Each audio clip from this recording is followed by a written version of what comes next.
Assalamualaikum warahmatullahi wabarakatuh. Dewan juri lomba kisah Islami yang dimuliakan oleh Allah Subhanahu wa Ta'ala, Ustadz Ustazah pendamping, hadirin yang dirahmati oleh Allah Subhanahu wa Ta'ala, serta tidak lupa dengan lomba kisah Islami fase tingkat provinsi Jawa Tengah. Teman-teman yang sedang berjihad dalam lomba. Halo teman-temanku semua. Perkenalkan, namaku Amelia. Saya hadir di sini untuk bercerita. Cerita apa ya? Mau tahu? Judul kisahnya adalah kisah salah seorang nabi yang bergelar Ulul Azmi. Tahukah teman-teman bahwa jumlah seluruh nabi ada 124.000? Sedangkan yang menjadi rasul ada 313. Dari 313 itu yang wajib kita ketahui ada 25 nabi. Apakah teman-teman masih ingat dengan nama-nama 25 nabi itu? Mari kita ingat dengan bernyanyi. Adam, Idris, Nuh, Hud, Saleh, Ibrahim, Lut, Ishak, Ismail, Yakub, dan Yusuf, Su'aib, Harun, Musa, Daud, Zulkifli, Sulaiman, Ayub, Yunus, Zakaria, Ilyas dan Ilyasa, Yahya, Isa, dan Muhammad. Itu semuanya nabi kita orang Islam. Tapi kali ini saya akan menceritakan salah satu nabi yang bergelar Ulul Azmi. Nabi Ulul Azmi adalah nabi yang memiliki keteguhan hati dalam menghadapi cobaan dari Allah Subhanahu wa Ta'ala. Salah satunya adalah Nabi Ayub alaihi salam. Nabi Ayub merupakan cucu dari Nabi Ishak alaihi salam. Beliau terkenal karena tingkat kesabaran dan ketabahannya yang sangat luar biasa.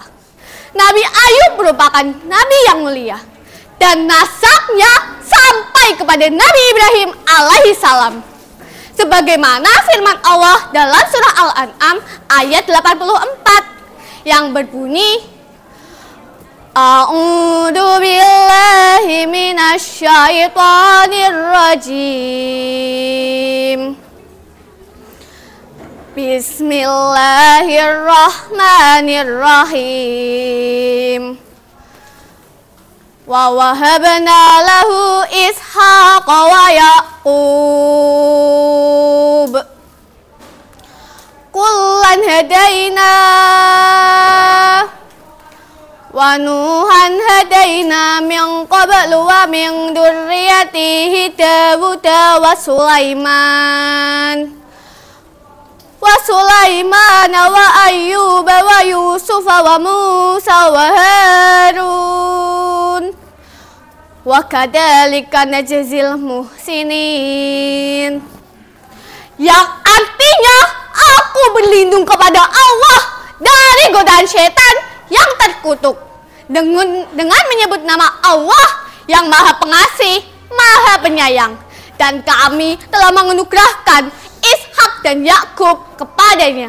Kepada keduanya masing-masing telah kami beri petunjuk, dan kepada Nuh sebelum itu juga telah kami beri petunjuk, dan kepada sebahagian dari keturunannya Nuh, yaitu Daud, Sulaiman, Ayub, Yusuf, Musa, dan Harun.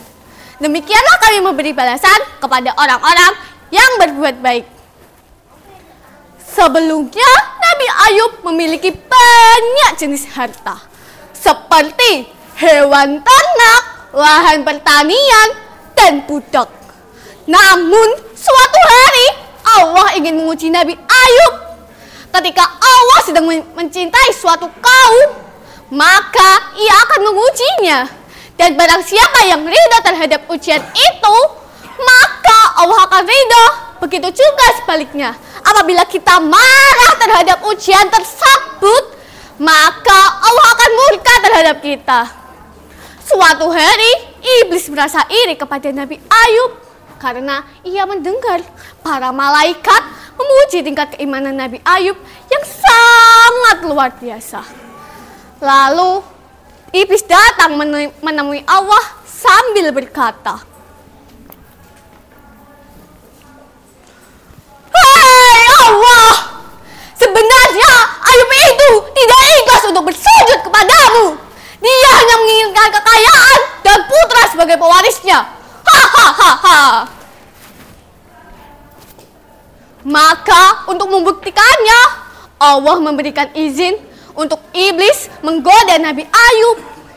Iblis memusnahkan hewan ternak, lumbung gandum, dan lahan pertanian Nabi Ayub alaihi salam. Namun hal itu tidak membuat ketakwaan Nabi Ayub berkurang. Hal itu membuat iblis semakin marah. Lalu iblis mempunyai rencana untuk menggoyang-goyangkan gedung megah milik Nabi Ayub alaihi salam. Yang di sana terdapat anak-anak Nabi Ayub. Hal itu membuat anak-anak Nabi Ayub meninggal dunia. Lalu iblis datang menemui Nabi Ayub dengan menyamar menjadi seorang laki-laki.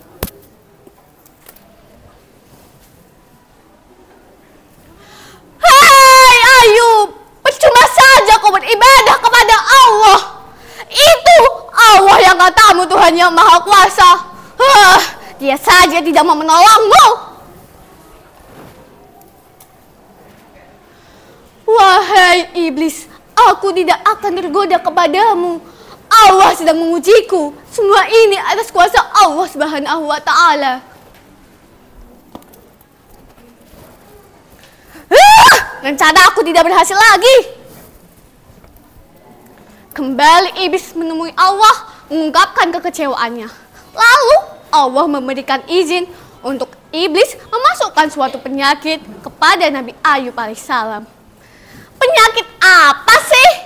Penyakitnya yaitu penyakit kulit yang sangat menjijikkan. Namun hal itu tidak membuat keimanan dan ketakwaan Nabi Ayub berkurang. Hal itu membuat iblis semakin marah.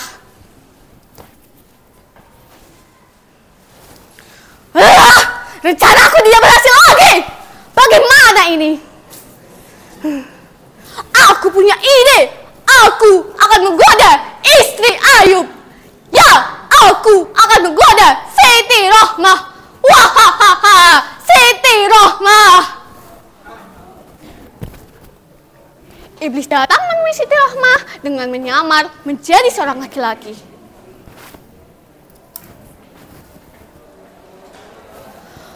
"Wahai Rohmah, apakah kau sudah tidak betah dengan semua ini? Suamimu Ayub terkena penyakit kulit yang sangat menjijikkan."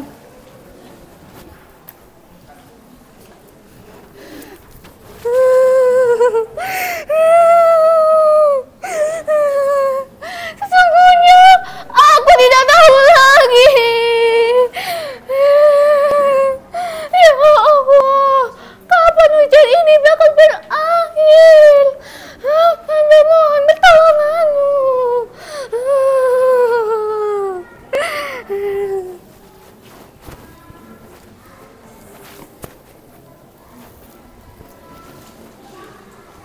Hahaha, akhirnya rencana aku selama ini berhasil. Aku senang sekali. Lalu kenapa kau tidak meninggalkannya, Rohmah? Terpaksa dengan berat hati, Rohmah pergi meninggalkan Nabi Ayub.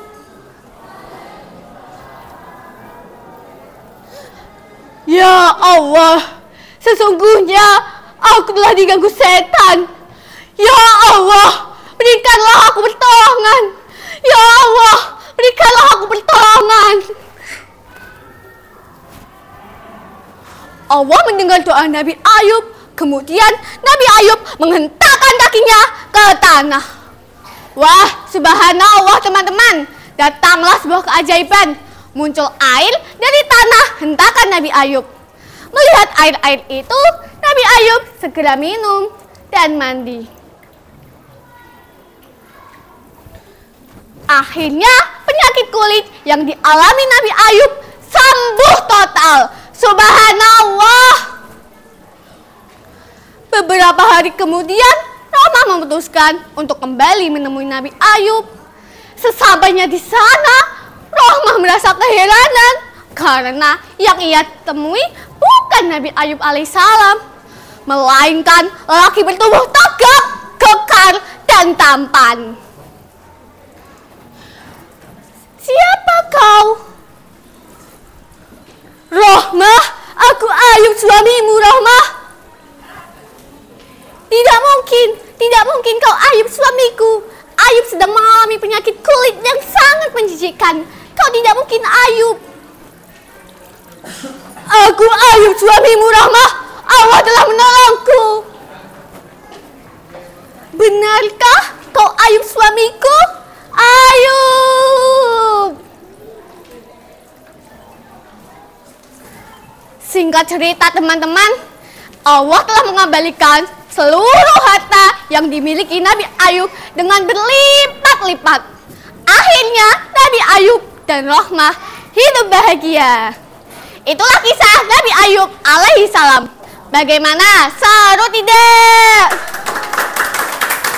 Hikmah yang dapat kita ambil dari kisah ini adalah kita harus selalu bersabar dalam menghadapi ujian dan cobaan yang diberikan oleh Allah Subhanahu wa Ta'ala. Karena Allah akan menguji umatnya sebagaimana batas kemampuannya. Demikian kisah yang dapat saya sampaikan. Saya ucapkan terima kasih. Jalan-jalan bareng Bu Fitri. Tidak lupa beli kemiri. Kalah menang urusan dewan juri. Yang penting Amel tampil percaya diri. Wassalamualaikum warahmatullahi